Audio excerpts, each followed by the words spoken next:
ഞാൻ നേരത്തെ പറഞ്ഞതുപോലെ മധ്യ കേരളത്തിൻ്റെ ചില ഭാഗങ്ങളിലും മലപ്പുറം ജില്ലയിലും ഒക്കെ നമുക്ക് നല്ല തിരിച്ചടി ഉണ്ടായിട്ടുണ്ട്. ആ തിരിച്ചടി ഉൾപ്പെടെ എല്ലാം ഗൗരവപൂർവം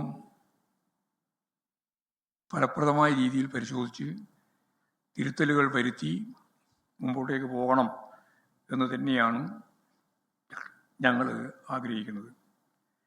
അതിൻ്റെ ഭാഗമായിട്ട് എല്ലാ ജില്ലാ കമ്മിറ്റികളും ഈ മാസം തന്നെ ചേർന്ന് ജില്ലാ സെക്രട്ടേറിയറ്റും ജില്ലാ കമ്മിറ്റിയും ചേർന്ന് പരിശോധിച്ച് ഓരോ ജില്ലയിലും ഓരോ ഏരിയയിലും ഓരോ പഞ്ചായത്തിലും മുനിസിപ്പാലിറ്റിയിലും കോർപ്പറേഷനിലും ഒക്കെ ഉണ്ടായിട്ടുള്ള കാര്യങ്ങൾ സംബന്ധിച്ച് വിശദമായിട്ട് പരിശോധിച്ച് ആവശ്യമായ തിരുത്തൽ വരുത്തണം എന്നാണിപ്പോൾ പാർട്ടി തീരുമാനിച്ചിട്ടുള്ളത്. സർക്കാരിൻ്റെ മികച്ച പ്രവർത്തനം ഉണ്ടായിട്ടും ഇങ്ങനെ ഒരു സ്ഥിതിവിശേഷം എന്തുകൊണ്ട് ഉണ്ടായി എന്ന കാര്യം പരിശോധിക്കേണ്ടതുണ്ട് എന്ന് ഞങ്ങൾ കണ്ടിട്ടുണ്ട്. വർഗീയ ശക്തികൾ,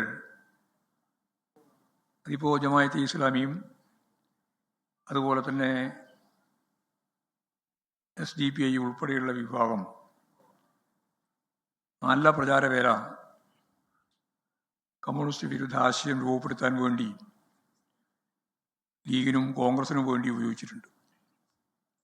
അത് ഞാൻ കഴിഞ്ഞ പ്രാവശ്യം പറഞ്ഞു തന്നെയാണ്. അത് ഒന്നുകൂടി ശക്തിയായിട്ട് തന്നെ ഉണ്ടായിരുന്നു എന്ന കാര്യം ആവർത്തിക്കുകയാണ്. അതേപോലെ ഇവിടെ ഈ കേരളത്തിൽ നേരത്തെ പറഞ്ഞതുപോലെ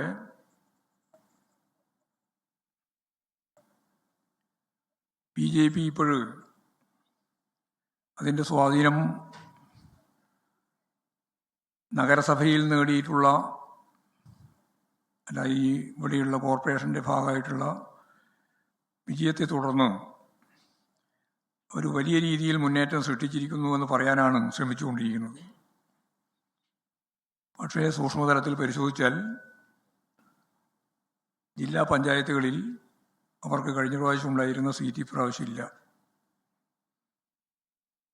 കാസർഗോഡ് ജില്ലയിലാണ് ഒരു സീറ്റ് ആകെ അവർക്കുള്ളത് ജില്ലാ പഞ്ചായത്തുമായിട്ട് ബന്ധപ്പെട്ടാൽ. അവർക്ക് നിലവിലുണ്ടായിരുന്ന പഞ്ചായത്തുകളും അതുപോലെ തന്നെ മുനിസിപ്പാലിറ്റിയും അതിൽ കുറവ് വരികയാണ് ചെയ്തത്. ചിലത് ഞങ്ങൾ തന്നെ BJP ഞങ്ങൾ തന്നെ ചിലത് പിടിച്ചു. പാലക്കാട് ഇപ്പം നോക്കുമ്പോൾ കേവല ഭൂരിപക്ഷം ഇല്ല. ഏറ്റവും പ്രധാനപ്പെട്ട അവർ തന്നെ കൊട്ടിഘോഷിപ്പിച്ച് പിടിച്ചു എന്ന് വിശദീകരിച്ച